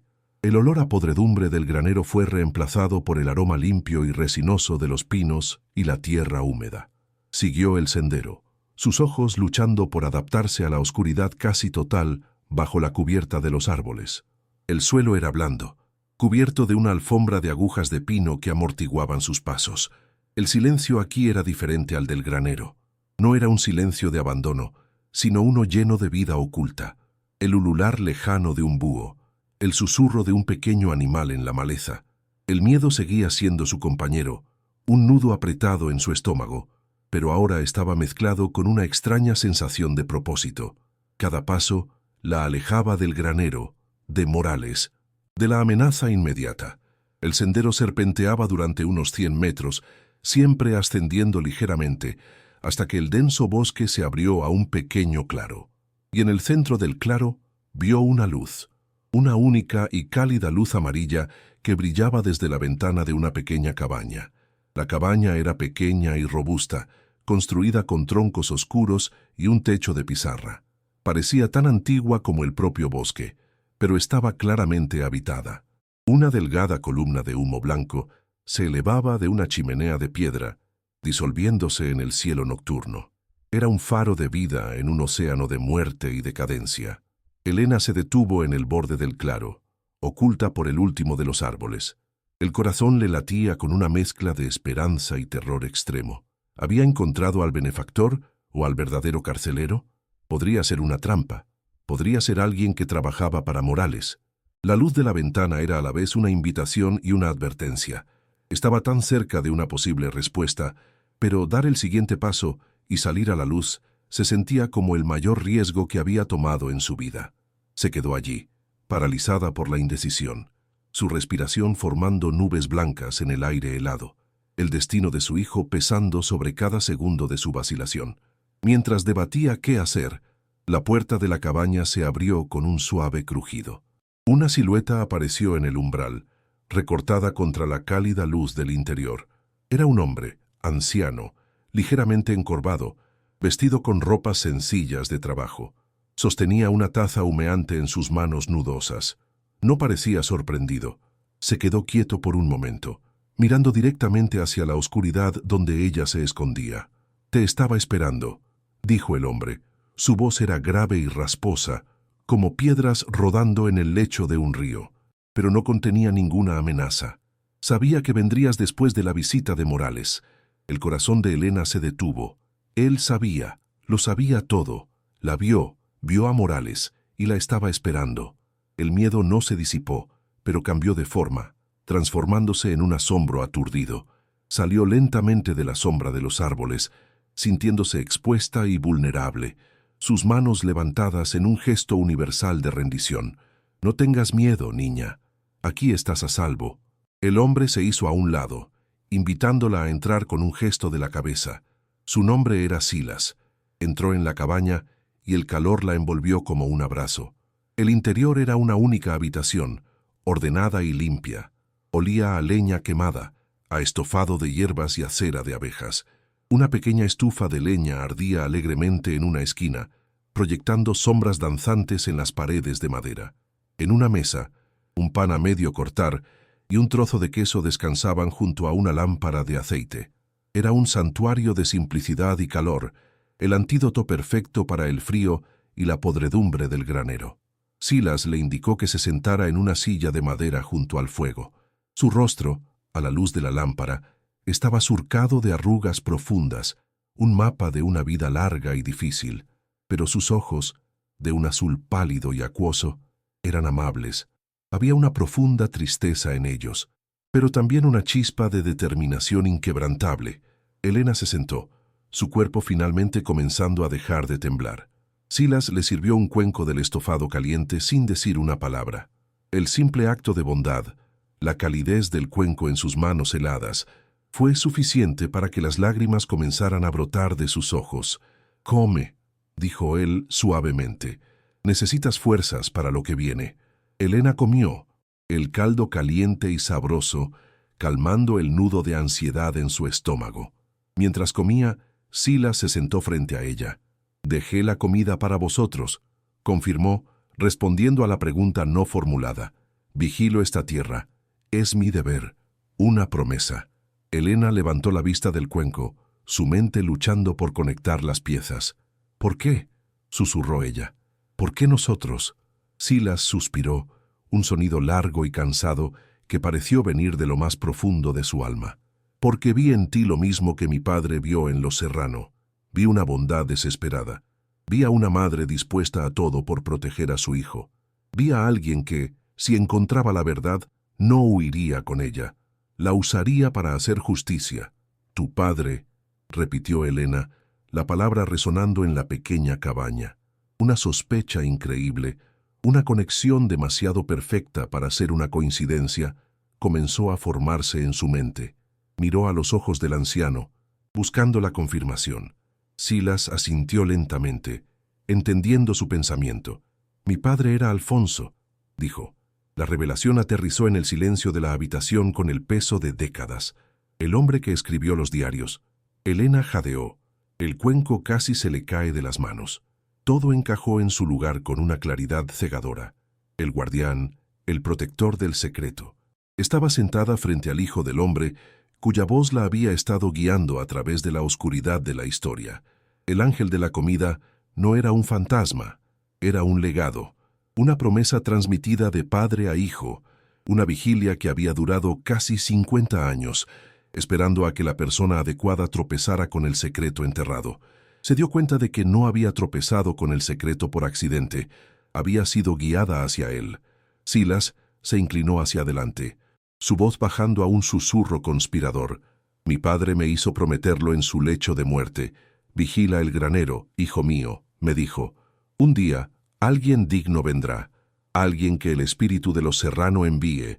No sabrás quién es hasta que lo veas, pero tu corazón lo reconocerá. Su mirada se posó en Elena, intensa y llena de una convicción inquebrantable. Cuando te vi llegar en ese coche oxidado, con el niño enfermo en tus brazos, y en lugar de huir de la ruina, te adentraste en ella para protegerlo. Mi corazón lo reconoció. Supe que eras tú. La enormidad de sus palabras la abrumó. No era solo una viuda sin hogar, era la heredera de una misión, la herramienta elegida por el destino o por la desesperación de un fantasma. La carga del secreto se sintió repentinamente más pesada, pero ya no estaba sola bajo su peso. Tenía un aliado, un guardián que había estado esperando toda su vida para este preciso momento. «Los encontraste, ¿verdad?», preguntó Silas, aunque ya sabía la respuesta. «¿Los diarios? ¿La caja?». Elena asintió, incapaz de hablar. «Están escondidos en el granero, debajo de nuestras mantas». El rostro de Silas se ensombreció. «Entonces no tenemos tiempo. Morales no es su padre. El coronel era un lobo, pero era paciente. Morales es una serpiente. Es más rápido, más despiadado. No se detendrá con una simple amenaza. Ahora que sabe que estás aquí, y después de que rechazaras su dinero, volverá. Volverá para asegurarse de que cualquier cabo suelto sea cortado». El eufemismo heló la sangre de Elena. Entendió que su vida y la de Leo ahora se medían en horas, quizás minutos. «Tenemos que sacarlos de allí. La caja es la única prueba que queda. Es la única voz que los Serrano tienen». El peso de esas palabras era absoluto. No solo se trataba de su propia supervivencia, sino de la justicia para los muertos y la herencia de los vivos. De repente, Silas se quedó inmóvil. Su cabeza se inclinó, escuchando algo que Elena no podía oír. Se levantó y fue hacia la ventana, apartando una esquina de la sencilla cortina. Su cuerpo se tensó. «Maldita sea», susurró con una urgencia repentina y afilada. «Ya están aquí. Han vuelto». Elena se levantó de un salto, el corazón martilleándole contra las costillas. Corrió hacia la ventana junto a él. A lo lejos, a través del velo de los árboles, vio dos puntos de luz brillantes que se movían rápidamente por el camino de entrada hacia el granero. Era el sedán negro. Habían vuelto, tal como Silas había predicho, pero mucho más rápido de lo que ninguno de los dos había imaginado. No había tiempo para un plan elaborado. No había tiempo para pensar. El clímax había llegado a ellos con la velocidad de un depredador que se abalanza sobre su presa. El calor de la cabaña se evaporó, reemplazado por el frío mortal del pánico. «Escúchame con atención», dijo Silas, su voz ahora un susurro rápido y autoritario. Se giró para mirarla, sus ojos azules, ardiendo con una intensidad feroz. «Quieren la caja y quieren quemar el granero para borrar cualquier rastro de ti. Creen que estás dentro». El horror de esa idea, que Leo estuviera solo allí mientras esos hombres se acercaban con la intención de prender fuego, casi la hizo desmayarse. «No tenemos tiempo para ir los dos. Yo crearé una distracción, algo grande, algo que los aleje del granero, aunque sea solo por unos minutos. Será en el otro extremo de la propiedad, cerca de la casa principal». Sacó una vieja caja de cerillas de su bolsillo y un trapo empapado en aceite de una lata. La visión de esos objetos, tan simples y tan mortales, hizo que la situación fuera terriblemente real. No era una historia en un diario. Estaba sucediendo. «Ahora, tú», continuó Silas, agarrándola por los hombros, su contacto firme y tranquilizador a pesar de la urgencia. «Tú correrás. Corre como si el diablo te persiguiera, porque lo hace. Vuelve al granero. No entres por la puerta principal. Hay una sección rota en la pared trasera, la que da al bosque. Es lo suficientemente grande para que pases. Entra por ahí, coge al niño y la caja, y luego huye hacia aquí. No te detengas por nada». «¿Entendido?». Elena asintió, su garganta demasiado seca para formar palabras. Su mente se esforzaba por procesar el torbellino de instrucciones. La imagen de la pared rota apareció en su mente, una salida que había ignorado, pero que Silas, en su vigilancia, había memorizado. Era una pequeña posibilidad, una grieta en la trampa que se cerraba. Cuando oigas la conmoción, muévete. No lo dudes ni un segundo. Tu vida y la de tu hijo dependen de ello. Ahora, vete, vete. Sin otra palabra, Silas salió por la puerta trasera de la cabaña y desapareció en la oscuridad, moviéndose con la agilidad sorprendente de un hombre mucho más joven. Elena se quedó sola en el umbral, el corazón latiéndole tan fuerte que le dolía. El plan era una locura, una apuesta desesperada contra un enemigo con todo el poder, pero era la única apuesta que tenían. Se obligó a moverse, corrió fuera de la cabaña, de vuelta por el sendero secreto, sus pies apenas tocando el suelo. El bosque, que antes le había parecido amenazante, ahora era su única cobertura, su aliado. Cada crujido de una ramita bajo sus pies sonaba como un disparo. Podía ver las luces del coche de Morales iluminando el área alrededor del granero, proyectando sombras largas y monstruosas. Los hombres habían salido del coche. Oyó sus voces, fragmentos de órdenes amortiguadas por la distancia. Estaban cerca, terriblemente cerca de Leo. Se agazapó detrás de un árbol grueso en el borde del bosque, a unos 50 metros de la pared trasera del granero. Su respiración era entrecortada, dolorosa. Vio a dos de las siluetas, los matones, caminar alrededor del granero, inspeccionándolo. Uno de ellos llevaba algo en la mano, un bidón de metal que reflejaba la luz de la luna. Gasolina. La visión la llenó de una rabia fría y pura que ahogó momentáneamente el miedo. Iban a quemar a su hijo. La idea era tan monstruosa, tan inconcebible, que le dio una claridad de propósito que no había sentido antes. Ya no era una víctima, era una defensora, una madre protegiendo a su cachorro. Apretaba los puños, sus uñas clavándose en las palmas de sus manos, esperando, rezando para que la distracción de Silas funcionara. El tiempo pareció estirarse hasta el infinito. Cada segundo, una agonía de anticipación. Entonces ocurrió. Una explosión de luz anaranjada floreció en la distancia, cerca de la silueta en ruinas de la casa principal, seguida segundos después por el sonido sordo de una pequeña explosión y el crepitar de llamas. Silas había actuado. Las voces de los hombres junto al granero se alzaron en sorpresa y confusión. ¿Qué demonios ha sido eso? El jefe quiere que lo comprobemos. Uno de los hombres se quedó dudando, mirando hacia el granero y luego hacia el fuego. Morales, cuya silueta estaba cerca del coche, gritó una orden ininteligible. Los dos matones, después de una breve vacilación, comenzaron a correr hacia el fuego, dejando el granero momentáneamente sin vigilancia. Era su oportunidad. El corazón de Elena dio un vuelco. Era ahora o nunca. Salió de detrás del árbol y corrió, agachada, a través del claro abierto hacia la pared trasera del granero. El sonido de sus propios pies sobre la hierba húmeda era ensordecedor en sus oídos. Esperaba un grito, una bala, en cualquier momento, pero nada vino. Los hombres estaban distraídos, sus atenciones fijas en el señuelo de Silas. Llegó a la pared de madera podrida y encontró el agujero. Era una sección donde varias tablas se habían derrumbado hacia adentro, creando una abertura irregular a la altura de la cintura. Se deslizó a través de ella, las astillas de la madera arañando su ropa y su piel, pero no sintió dolor. El interior del granero estaba oscuro y silencioso. Leo estaba exactamente donde lo había dejado, un pequeño bulto acurrucado en la esquina. Corrió hacia él y lo sacó de su sueño. «Shh, cariño, es un juego», susurró su voz tensa. Agarró la caja de metal. Su peso era enorme, un ancla que amenazaba con ralentizarla, pero era su única arma. Era la voz de los muertos, y no la dejaría atrás. Con Leo medio dormido en un brazo y la pesada caja de metal agarrada con la otra mano, se dirigió de nuevo hacia el agujero en la pared.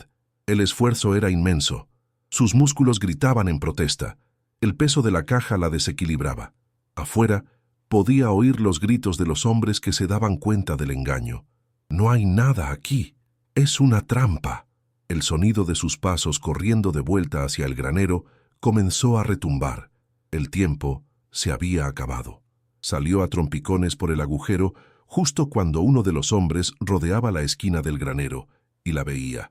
Un grito de rabia cortó la noche. ¡Ahí está! ¡La zorra! No miró hacia atrás, se lanzó hacia la oscuridad del bosque, el único refugio que le quedaba.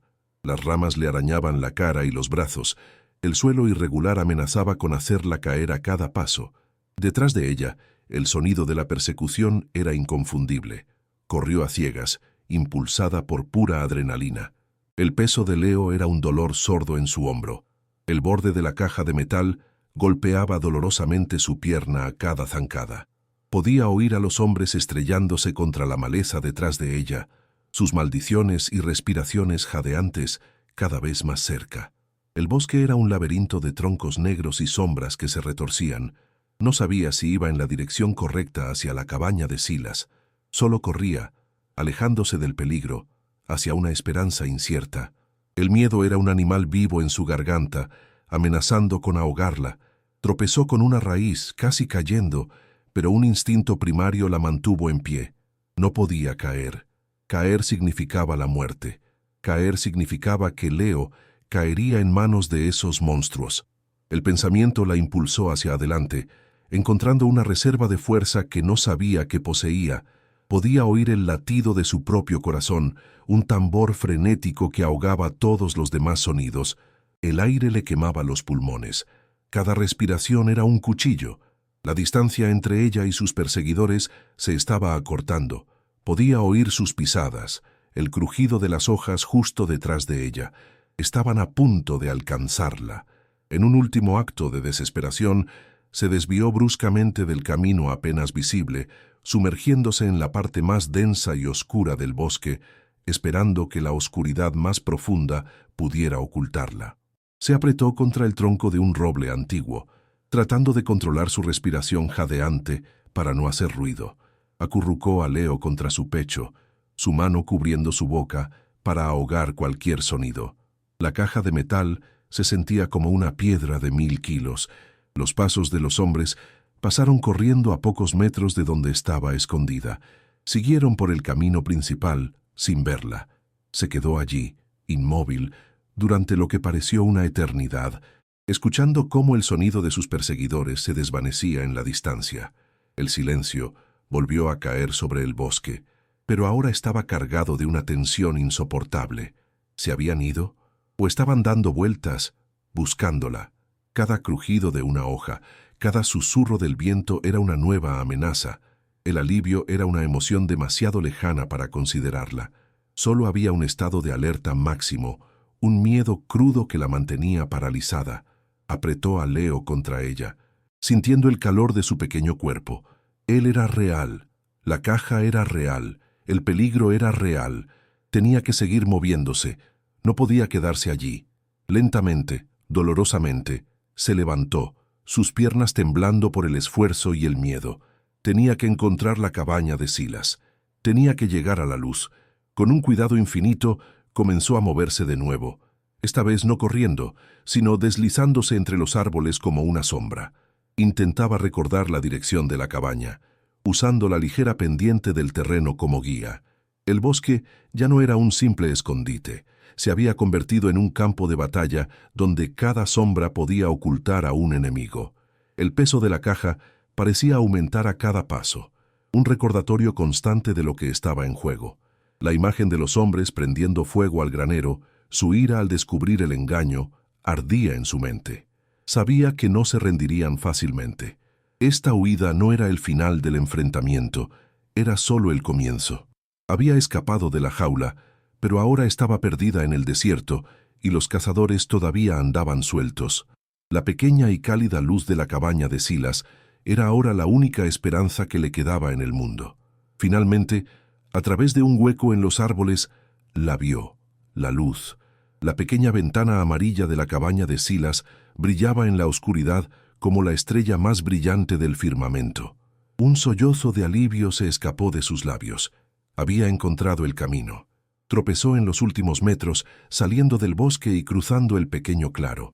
La puerta de la cabaña se abrió antes de que llegara. Silas estaba allí, su rostro pálido y tenso a la luz de la lámpara. La agarró del brazo y la metió dentro, cerrando y atrancando la puerta detrás de ellos. Elena se derrumbó en el suelo, la caja de metal cayendo a su lado con un ruido sordo. Dejó a Leo suavemente en el suelo y finalmente se permitió respirar.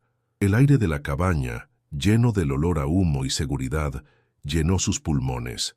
Estaba a salvo, por ahora. El sonido de un coche arrancando a toda prisa en la distancia y alejándose le dijo que los cazadores se habían retirado, pero sabía que solo era temporal. Silas se arrodilló a su lado, colocando una mano temblorosa sobre su hombro. «Lo hiciste», susurró, su voz llena de una mezcla de alivio y asombro. «Lo hicisteis». Elena solo pudo asentir, demasiado exhausta para hablar. Miró la caja de metal que yacía en el suelo de madera. Ya no parecía solo una carga, parecía un arma. Un arma que acababa de arriesgar todo para salvar. Luego miró a su hijo, que comenzaba a despertarse, parpadeando confundido por la luz, y finalmente miró al anciano cuyo padre había iniciado esta cadena de acontecimientos hacía tanto tiempo. El punto de inflexión había pasado. Habían sobrevivido a la noche. Habían escapado del fuego. Ahora, con las pruebas en su poder y un aliado a su lado, la lucha ya no era por la supervivencia. Estaba a punto de convertirse en una lucha por la justicia. Y Elena, la costurera sin hogar, estaba en el centro de todo. La cabaña, antes un refugio de paz, ahora se sentía como un búnker en medio de una zona de guerra. El silencio exterior era engañoso, cargado de la amenaza del regreso de Morales.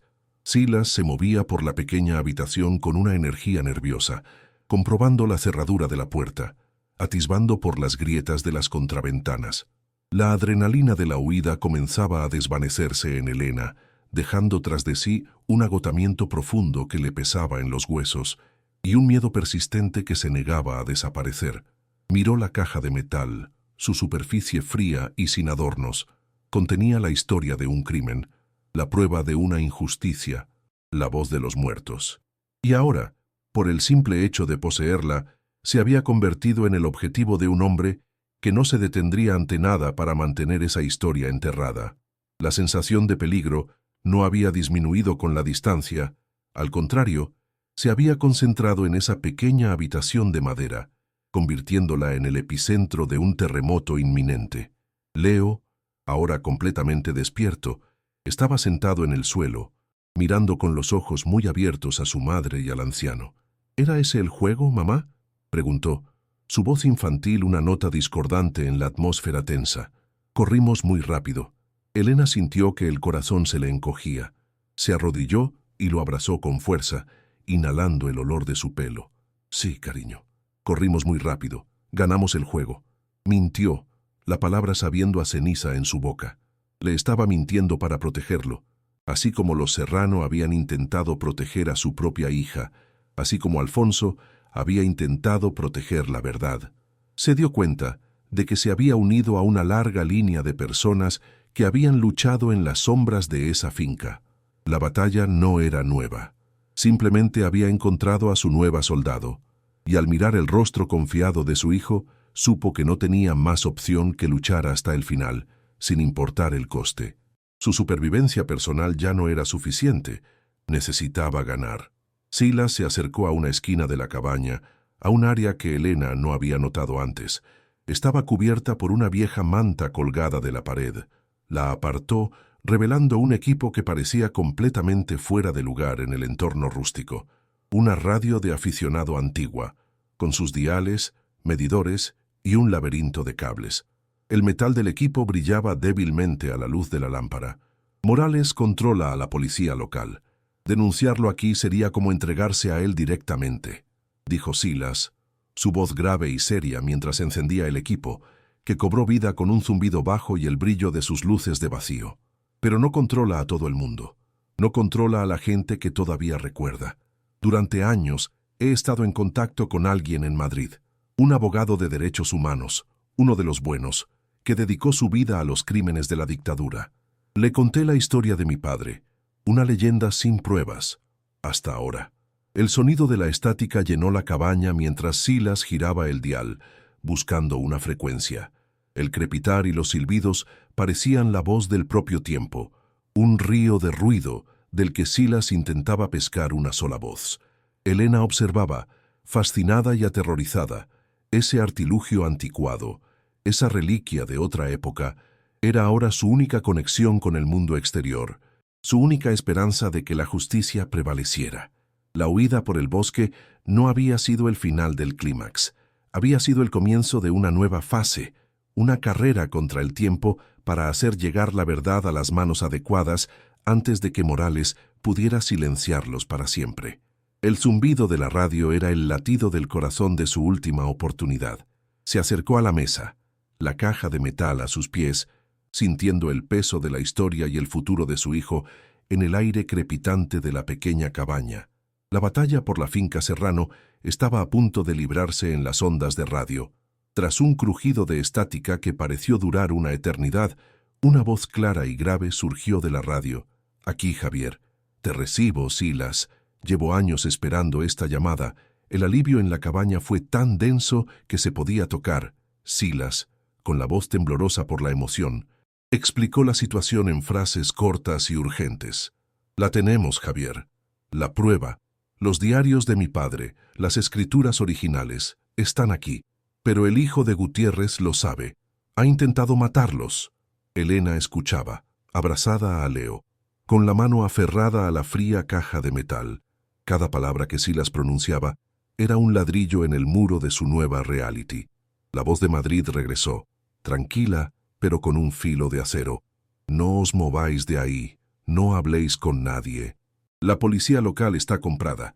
Voy a mover hilos a un nivel superior. Enviaré a alguien de mi total confianza. Llegará al amanecer. Tenéis que confiar en él. Su nombre en clave es Alba. Repito, Alba. Mantened la línea abierta». El zumbido de la radio ya no era un sonido de aislamiento, sino un cordón umbilical con la justicia. El amanecer llegó sin color, una mancha gris en el cielo. Tal como Javier había prometido, un coche discreto y sin marcas se detuvo en un camino forestal a 1 kilómetro de la cabaña. El conductor, un hombre joven de rostro serio que solo dijo la palabra «Alba», los condujo en silencio durante horas, lejos de la finca, lejos del pasado, hacia el corazón de un Madrid que hervía de vida. El encuentro tuvo lugar no en una oficina impersonal, sino en el estudio privado de Javier, una habitación revestida de libros que olía a papel viejo y a justicia tenaz. Javier era un hombre de unos 70 años, con la mirada cansada de quien ha visto demasiada maldad, pero con una energía que desmentía su edad. Con manos reverentes, Elena y Silas colocaron la caja de metal sobre su escritorio de caoba pulida. El sonido sordo que hizo al posarse fue el de un martillo de juez golpeando la mesa.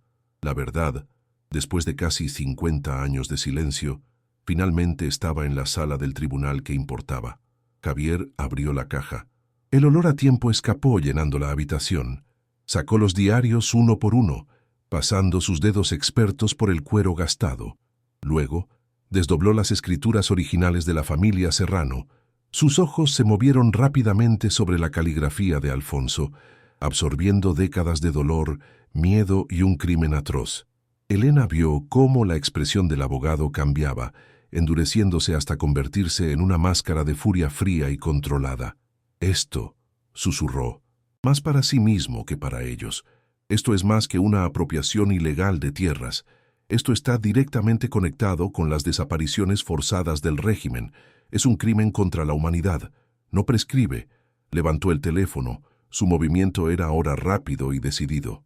No llamó a la policía. Marcó un número directo a la Fiscalía de la Audiencia Nacional.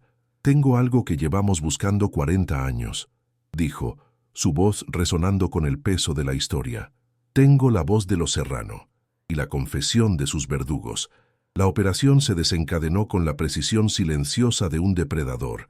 Al alba del día siguiente, mientras el señor Morales dormía en su mansión de lujo a las afueras de la ciudad, un convoy de vehículos negros de la Unidad Central Operativa de la Guardia Civil se deslizó por las calles de su exclusiva urbanización.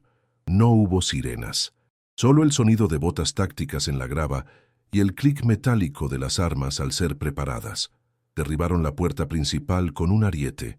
Morales, despertado bruscamente, apareció en lo alto de su escalera de mármol, vestido con un batín de seda, su rostro una mezcla de indignación y confusión. Su arrogancia se desvaneció al ver los uniformes negros y los pasamontañas. Queda detenido por su presunta implicación en crímenes de secuestro, asesinato y falsedad documental. Resonó la voz de un oficial. Mientras le colocaban las esposas, su mirada no era de rabia, sino de puro terror. El imperio construido sobre huesos robados se derrumbaba en directo sobre su cabeza. El arresto de Morales fue la primera piedra de una avalancha. La noticia explotó en los medios de comunicación nacionales, ocupando titulares y telediarios durante semanas. Los diarios de Alfonso, verificados por expertos calígrafos, fueron filtrados a la prensa, y la trágica historia de la familia Serrano y el brutal crimen del coronel Gutiérrez conmocionó al país. La investigación se expandió como una mancha de aceite, revelando una red de corrupción que se extendía desde los años 70 hasta la actualidad, implicando a notarios, jueces y políticos locales que habían ayudado a Morales a blanquear sus títulos de propiedad a lo largo de los años. Elena, Leo y Silas fueron mantenidos en un lugar seguro, un piso franco en Madrid, protegidos del circo mediático. Veían las noticias en la televisión, las imágenes de la mansión de Morales siendo registrada, su rostro en los periódicos. Se sentía irreal, como ver una película de la que ellos eran los guionistas secretos. La justicia, lenta y oxidada, había empezado a moverse. Una de las ramas más importantes de la investigación se centró en la última voluntad de Alfonso: encontrar a la hija de los Serrano. Usando los certificados de nacimiento de la caja y los contactos internacionales de la Fiscalía, los investigadores comenzaron a seguir un rastro que se había enfriado hacía casi 50 años. La doncella que la había sacado de España había fallecido, pero su propio diario personal, encontrado entre sus pertenencias por su familia, detallaba el viaje. La niña había sido adoptada por una familia de exiliados españoles en Lyon, Francia. Los investigadores la encontraron. Era una mujer de 53 años llamada Claire Dubois, una bibliotecaria viuda que vivía una vida tranquila y modesta, completamente ajena a su verdadera identidad. El momento en que los funcionarios españoles, acompañados por un diplomático francés, le contaron la historia de sus verdaderos padres y la herencia que le esperaba, fue de un shock tan profundo que la dejó sin palabras, llorando por unos padres que nunca conoció. El proceso judicial fue rápido y contundente. Las pruebas eran irrefutables. Morales y varios de sus cómplices fueron condenados a largas penas de prisión, sus activos congelados y sus propiedades incautadas para ser devueltas a sus legítimos dueños. En un acto sin precedentes, el tribunal reconoció el papel fundamental y el riesgo extremo asumido por Elena. Como parte de la sentencia, se estableció un fondo de restitución masivo con los activos liquidados del imperio de Morales. El juez, en su fallo final, otorgó a Elena una parte significativa de esos fondos como recompensa. La cifra, comunicada por Javier en voz baja, hizo que Elena sintiera que el suelo se desvanecía bajo sus pies. 2 millones de euros. No era una lotería, no era suerte, era una compensación. Era el precio de la valentía. Sintió que el peso de generaciones de pobreza, la angustia de los 47 euros, la miseria del coche oxidado, se levantaba de sus hombros de una vez y para siempre. Por primera vez en su vida, respiró sin miedo. Unas semanas después, tuvo lugar un encuentro privado en el despacho de Javier. Claire Dubois, la heredera de los Serrano, había viajado a Madrid.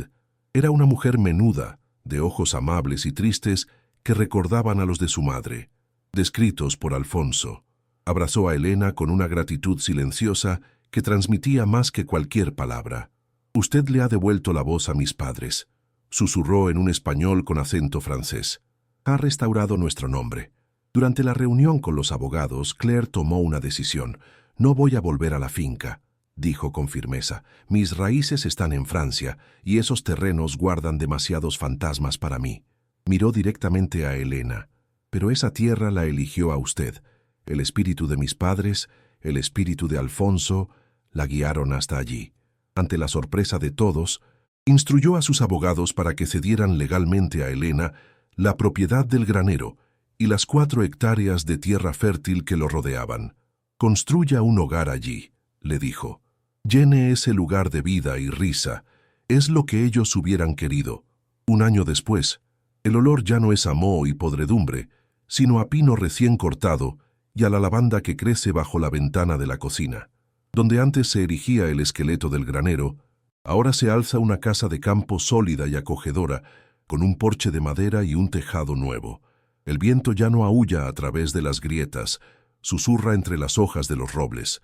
Dentro, el sonido que llena el aire no es el de la tos de un niño enfermo, sino el zumbido rítmico y alegre de una máquina de coser industrial completamente nueva.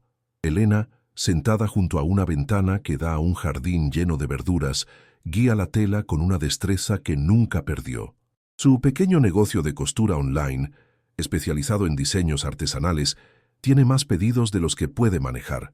Leo, un niño robusto y lleno de energía, entra corriendo desde el jardín, con las mejillas sonrosadas y las botas cubiertas de barro, persiguiendo a un cachorro que ladra feliz.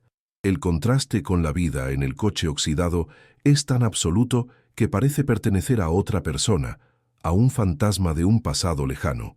La cena está servida. La mesa de roble, construida por Silas, está cargada de pollo asado, patatas y una ensalada del jardín.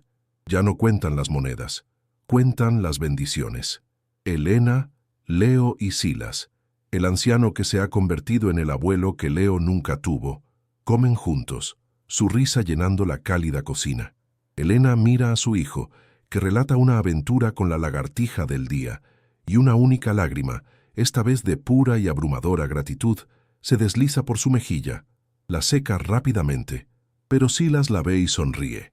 La historia de Elena es un testimonio del coraje contra la tiranía, una prueba de que ni el secreto más oscuro puede sobrevivir para siempre cuando una persona se niega a tener miedo.